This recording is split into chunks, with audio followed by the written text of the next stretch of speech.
আলাইকুম রহমতুল্লাহি ওয়া বারাকাতুহু। আউযু বিল্লাহি মিনাশ শাইতানির রাজিম। বিসমিল্লাহির রহমানির রহিম। আলহামদুলিল্লাহ।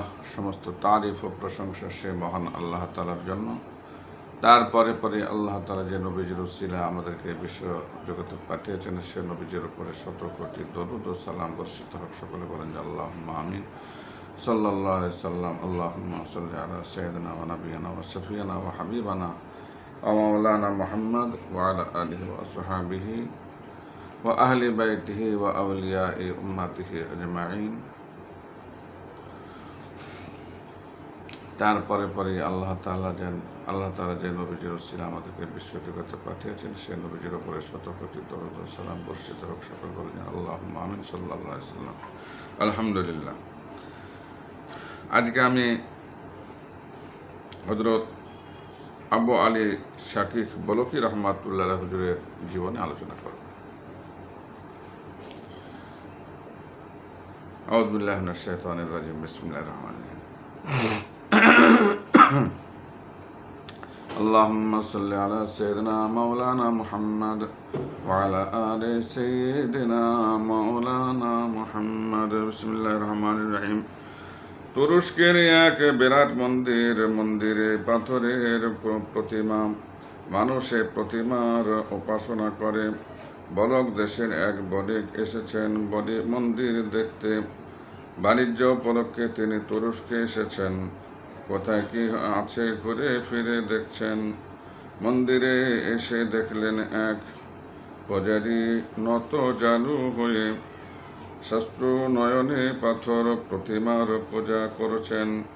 বণিক চুপ করে থাকতে না পেরে তাকে বলেই ফেললেন, আপনার সৃষ্টিকর্তা অসীম শক্তির আধার, চিরঞ্জীব, অথচ তাকে ফেলে আপনি কিনা প্রতিমার পূজা করেছেন। যে জড় পদার্থের প্রাণ নেই, জ্ঞান নেই, কোনো কিছু করার শক্তি নেই, স্রষ্টার সেরা সৃষ্টি মানুষ হয়ে আপনি অনুভূতিহীন, আপনার লজ্জা হয় না? পূজারী বললেন, মেনে নিলাম আমার এ দেবতার কোনো শক্তি নেই, কিন্তু আপনার আল্লাহরই বা কি ক্ষমতা আছে শুনি। তা যদি থাকতো তাহলে রোজগারের জন্য আপনাকে বলক ছেড়ে তুরস্কে আসতে হতো না, সেখানেই রুজির ব্যবস্থা করতে পারতেন। পুরোহিতের কথায় বণিকের চোখ খুলে যায়। তাই তো তিনি কোনো অন্যায় বলেননি। সেদিনই তিনি তুরস্ক ত্যাগ করলেন। পথে দেখা হলো এক অগ্নি উপাসকের সঙ্গে। তাকেও তিনি কিছু কথা শুনিয়ে দিলেন। অগ্নিপূজক বললেন, তুমি কি কাজ করো? তিনি বললেন, ব্যবসা বাণিজ্য। তাহলে তুমিও তো স্বার্থের পেছনে দৌড়াচ্ছ। যা ভাগ্যে আছে তুমি তা পাবে। তোমার কি এ বিশ্বাস নেই? এ কথা শুনে বণিক আরো সচেতন হলেন।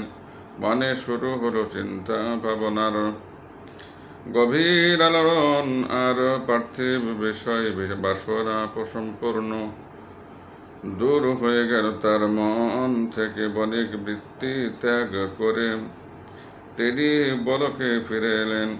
তখন বলকের আমির ছিলেন আলী ইবনে ঈসা। ঘটনাক্রমে তার পোষা কুকুরটি চুরি হয়ে যায়, আর চোর সন্দেহে আলীর অনুচরেরা অকথ্য অত্যাচার শুরু করে আলোচ্য বণিকের এক পড়শির ওপর। আর তিনি তার সাহায্যে গিয়ে এলেন। যেভাবে হোক আমিরের কুকুর তিনি বের করে দেবেন, এই প্রতিশ্রুতি দিয়ে বেচারাকে তিনি উদ্ধার করলেন।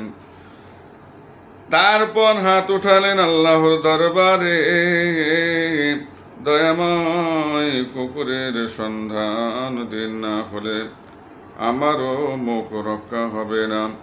আমার প্রতিবেশী কেউ অযথা জুলুম সহ করতে হবে। তবে মুখ রক্ষানি আমার তেমন ভাবনা নেই। আমি ভাবছি নির্দোষ প্রতিবেশীর কথা। দয়া করে ওই দুর্বল দাসকে উন্মুক্ত করে করুন। আল্লাহ এ প্রার্থনা মঞ্জুর করলেন। কুকুর চোর নিজে সে বণিকের কাছে সেটি দিয়ে গেল, আর তিনি প্রসন্ন চিত্তে তা পৌঁছে দিলেন আমিরের কাছে। আল্লাহর অনির্বাচনীয় মহিমায় তিনি পরিপূর্ণরূপে এক আত্মনিবেদিত দাসে পরিণত হলেন। এই মহিমান্বিত মানুষটির নাম হলো হযরত আলী শাকিক বরকি রাহমাতুল্লাহ আলাইহ। বরকের এক মহান সাধক, বহু ধর্ম গ্রন্থের রচয়িতা।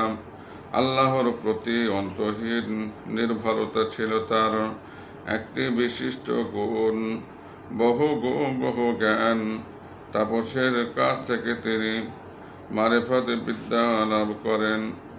তিনি নিজেই বলেছেন 1700 জন পীরের কাছ থেকে বিদ্যা অর্জন করেন। তার নিজের শিষ্য সংখ্যাও নেহাত কম ছিল না। তাদের অন্যতম হলেন সমকালের বিখ্যাত জ্ঞান সাধক হযরত হাতেমে ইবনে আসাম রাহমাতুল্লাহ আলাইহ। তরিকত ও হাকিকত শাস্ত্রে তার শিক্ষাগুরু ছিলেন হযরত ইব্রাহিম আদহাম বরফি রাহমাতুল্লাহ আলাইহ। প্রসঙ্গক্রমে তিনি মন্তব্য করেন, বহু মাশায়েখের কাছে শিক্ষা গ্রহণ করেছি, প্রচুর পুস্তক অধ্যয়ন করেছি, আর এটুকু জেনেছি যে আল্লাহর সন্তুষ্টি লাভের উপায় 4টি জিনিসে নিহত, যথা 1 রুজির ক্ষেত্রে নিশ্চয়তা, 2 যে কোনো কাজের মধ্যে সরলতা বজায় রাখা, 3 শয়তানের সাথে শত্রুতা রাখা, ও 4 মৃত্যুর জন্য পাথে সংগ্রহ করা। আল্লাহর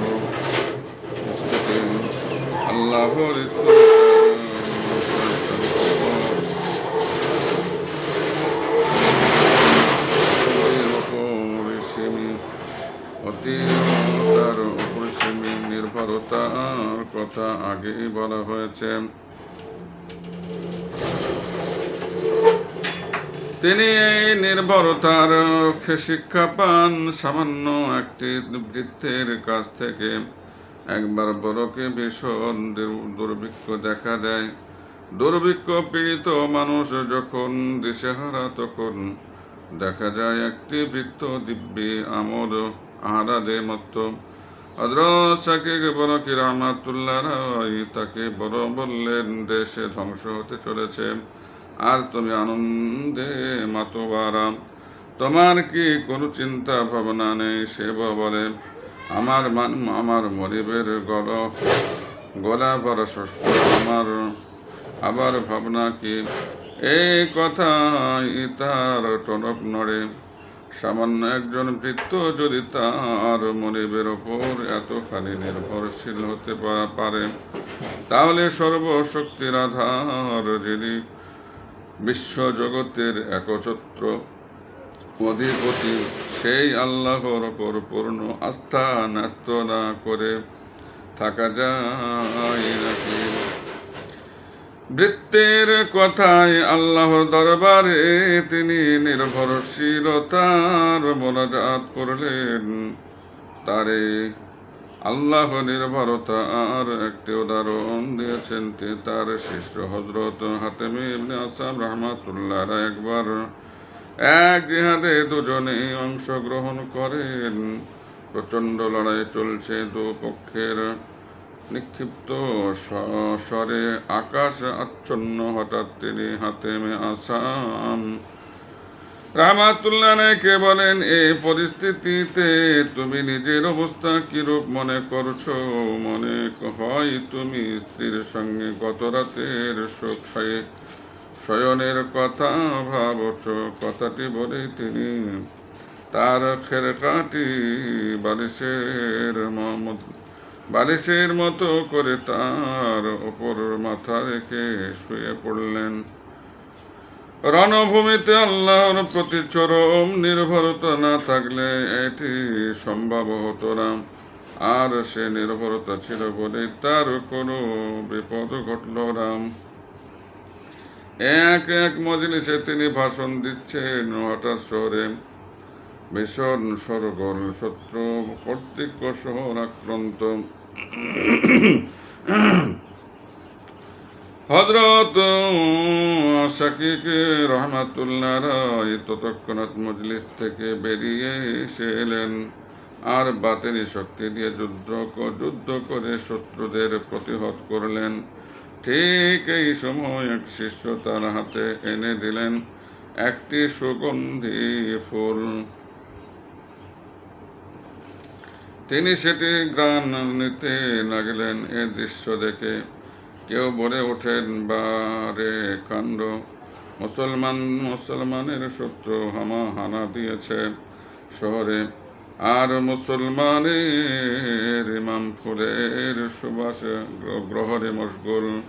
হযরত শাকিক রহমাতুল্লাহ বললেন, তা ঠিক, যারা মুনাফিক তারা ফুলের সুবাস নেওয়াই দেখতে পায়, কিন্তু শত্রুর পরাজয়ের খবর রাখে না।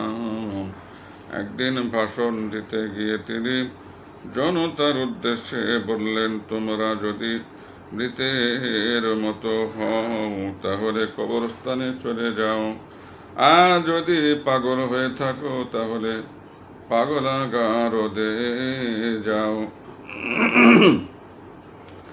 যদি কাফের হয়ে থাকো তাহলে দারুল হরবে বাস করো, আর যদি বিশ্বাসী বান্দা হও তবে আল্লাহর পথ অবলম্বন করো। শ্রমজীবী মানুষের মতো মেহনত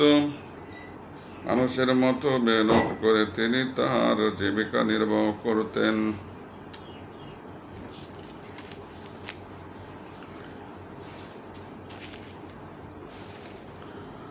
তা দেখে একজন ধনী ব্যক্তি বললেন, কাজ করে খাচ্ছেন বলে মানুষ আপনাকে চোখে দেখছে, তার চেয়ে বরং আমি আপনাকে টাকা দিই, আপনি তা ইচ্ছা মতো খরচ করুন। তিনি বললেন, যদি 5টি জিনিসের ভয় না থাকতো তাহলে আপনার প্রস্তাবটি মেনে নেওয়া যেত। যেমন 1, আমাকে দান করলে আপনার টাকা কমে যাবে। 2, আমার কাছ থেকে টাকা চুরিও যেতে পারে। 3, হতে পারে আমাকে টাকা দেওয়ার পর আপনার মনে কষ্ট হবে। 5, এমনও হতে পারে আমার কোনো ত্রুটি হলে আপনি টাকা ফেরত নেবার চেষ্টা করবেন। 5, মৃত্যুর পর আমি যে খালি হাত সে খালি হাতি হয়ে যাব। এক ব্যক্তি এসে বললেন, আমি এবার হজ যাত্রার ইচ্ছা করছি, আমার জন্য দোয়া করুন। তিনি বললেন, আপনার পথে আছে তো? তিনি বললেন, হ্যাঁ, আমার 4টি জিনিস আছে।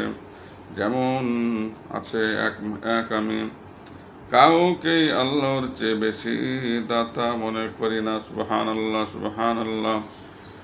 2, আমার দৃঢ় বিশ্বাস যে আমার জন্য নির্দিষ্ট রুজি কেউ ভাগ বসাতে আমার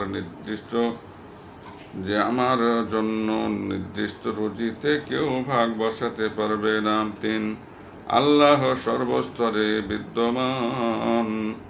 4, আল্লাহ আমার অবস্থা সম্পর্কে সম্যক ওয়াকিবহাল। তার কথা শুনে হযরত শাকিক রহমাতুল্লাহ বললেন, হ্যাঁ, আপনার সম্বল আছে, আপনি হজে যেতে পারেন। আশা করি আল্লাহ আপনার বাসনা পূর্ণ করবেন। একবার হজ যাত্রার সময় তিনি বাগদাদে আসেন। বাগদাদের খলিফা তখন হারুনুর রশিদ রহমাতুল্লাহ আলাইহি। তার আগমন বার্তা পেয়ে তিনি পরিপূর্ণ ব্যক্তি ভক্তি ও বিনয় সহকারে তার সঙ্গে দেখা করতে আসেন এবং কিছু মূল্যবান উপদেশ প্রার্থনা করেন। তিনি বললেন, আপনি মনে মনে করেন আপনি খুলাফায়ে রাশিদিনের উত্তরাধিকারী। আল্লাহ পাক আপনার বিবেক সান্ত্বনা, বিবেক সততা ও ইনসাফ সম্বন্ধে জিজ্ঞাসাবাদ করবেন। আল্লাহ আপনাকে তরবারি বের করে তরবারি দণ্ড ও ধন সম্পদ জন্য দিয়েছেন যে আপনি ধন সম্পদ দ্বারা দিন দুঃখীদের সাহায্য করবেন। শরীয়তের বিধান যারা মানে না, বেত্রদণ্ডের দ্বারা তাদের পথে আনবেন। যারা অন্যায়ভাবে হত্যাকাণ্ড ঘটায় অস্ত্র সে ঘাতকের শিরচ্ছেদ করবেন। আপনি যদি এ দায়িত্ব পালন না করেন তাহলে আপনার রোজে কিয়ামতে আপনাকে জাহান্নামীদের নেতা বানিয়ে দেওয়া হবে। আপনার উপমা সমুদ্র আর আপনার অমর্ত্যবর্গ কাজ রাজকর্মচারীরা হলেন তা থেকে বহিরাগত শাখা নদী। অতএব ন্যায়নিষ্ঠ শাসনই আপনার অবশ্য কর্তব্য, যাতে আপনার কর্মচারীরা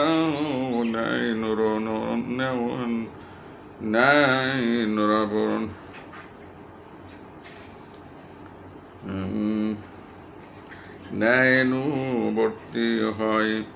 তারপর তিনি খলিফা হারুনুর রশিদকে জিজ্ঞেস করলেন, মনে করুন আপনি রয়েছেন ধরু এক মরুর তাপবদ্ধ মধ্যাহ্নে, পিপাসার্ত হয়ে ছটফট করছেন, অথচ কোথাও এক ফোঁটা পানি নেই। তখন যদি কেউ এসে আপনাকে বলে আপনার অর্ধেক রাজত্ব লেখে দিলে এক গ্লাস পানি দিতে পারি, তখন প্রাণ রক্ষার তাগিদে আপনি কি তা দিতে রাজি হবেন? খলিফা বললেন, নিশ্চয়ই। তখন আবার প্রশ্ন, ওই পানি পান করার পর আপনার প্রস্রাব যদি বন্ধ হয়ে যায়, প্রবল বেগে থাকা সত্ত্বেও প্রস্রাব যদি নির্গত না হয়, তখন ওই ক্লেশে দোষ দূর করে দেওয়ার বিনিময়ে যদি কোনো চিকিৎসক বলেন যে আপনার রাজ্যের বাকি অংশ দিতে হবে, তখন কি আপনি রাজি হবেন? খলিফা আবার উত্তর দিলেন, নিশ্চয়ই। কেননা ধনমান রাজ্য সব কিছুর চেয়ে প্রাণের মূল্য অনেক বেশি। হযরত শাকিক বলকি রাহমাতুল্লাহ এবার বললেন, তাহলে বুঝুন যে রাজ্য সম্পদ পানির মূল্যে বিক্রি হয়ে যায় তা কিছুতেই গৌরবের বস্তু নয়। তার কথা শুনে খলিফা হারুনুর রশিদ রাহমাতুল্লাহ অনেকক্ষণ ধরে কাঁদলেন। তারপর তার কাছ থেকে বিদায় নিয়ে ধীরে ধীরে চলে গেলেন। হযরত শাকিক রাহমাতুল্লাহ আবার মক্কায় চলে গেলেন। সেখানে তাকে ঘিরে অসংখ্য মানুষের ভিড়। তিনি তাদের বললেন, এখানে রুজির সন্ধান করা নির্বুদ্ধিতা। মক্কায় তখন অবস্থান করেছেন হযরত ইব্রাহিম আদহাম বরকি রাহমাতুল্লাহ রায়। হযরত শাকিক রাহমাতুল্লাহ রায় তাকে জিজ্ঞেস করেন, আপনি এখানে জীবিকার ব্যাপারে কি করেন? তিনি উত্তর দেন, খাবার পেলে কৃতজ্ঞতা প্রকাশ করি, না পেলে ধৈর্য ধারণ করি। কথা শুনে শাকিক রাহমাতুল্লাহ রায় বললেন, কুকুরগুলির অবস্থাও অনুরূপ। খাবার পেলে তারা লেজ নেড়ে কৃতজ্ঞতা জানায়, না পেলে ধৈর্য ধারণ করে। এবার প্রশ্ন করলেন হযরত আদহাম রাহমাতুল্লাহ রায়, এ ব্যাপারে আপনি কি করেন? তিনি জবাব দিলেন, আমার হাতে কিছু এলে ধৈর্য ধারণ করি, তার উত্তর শুনে হযরত আদহাম রাহমাতুল্লাহ রায় সস্নেহে তার মাথায় চুমু দিয়ে বললেন, আপনি আমার গুরু। মক্কা থেকে তিনি আবার ফিরলেন বাগদাদের এক জনসভায়। প্রসঙ্গক্রমে তিনি বললেন, আমার এ বিদেশ যাত্রায় আমি চার দাঁত 24 রতি রূপা রেখেছিলাম, তা এখনো আমার কাছে আছে। এই কথা শুনে এক তরুণ বলল, হুজুর, আপনি যখন আপনার সঙ্গে ওই রূপা আনেন তখন কি আল্লাহ ছিলেন না? না তার ওপর আপনার আস্থা ছিল না? তরুণের কথা শুনে তিনি বিমর্ষ হলেন। বললেন, তুমি ঠিকই বলেছ। বলেই বক্তৃতা মঞ্চ থেকে নেমে এলেন।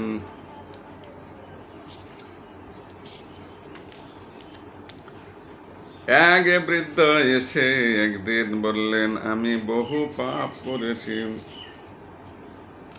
আমাকে তওবা করিয়ে দিন। তিনি বললেন, আপনি বড় দেরি করে ফেলেছেন, তা আগে এলেন না কেন?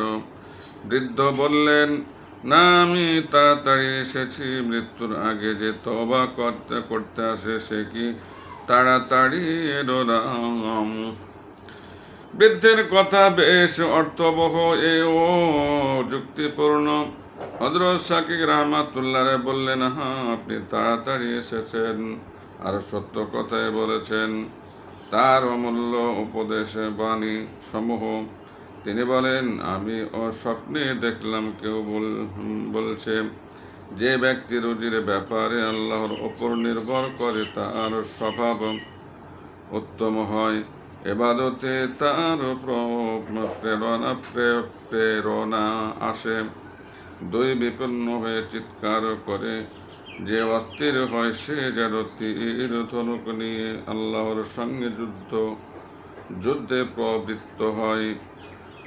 তিন উপাসনার আসল বস্তু হলো আল্লাহকে ভয় করা, তার রহমতের আশা করা ও তার অপর বিশ্বাস বজায় রাখা। যার সঙ্গে তিনটি বস্তু নেই সে জাহান্নাম থেকে রেহাই পাবে না। সেগুলি হলো শান্তি, ভয় ও ব্যাকুলতা। তিনটি বস্তু সাধারণের সাথে মনের স্বাধীনতা, দুই হিসাব নিকাশে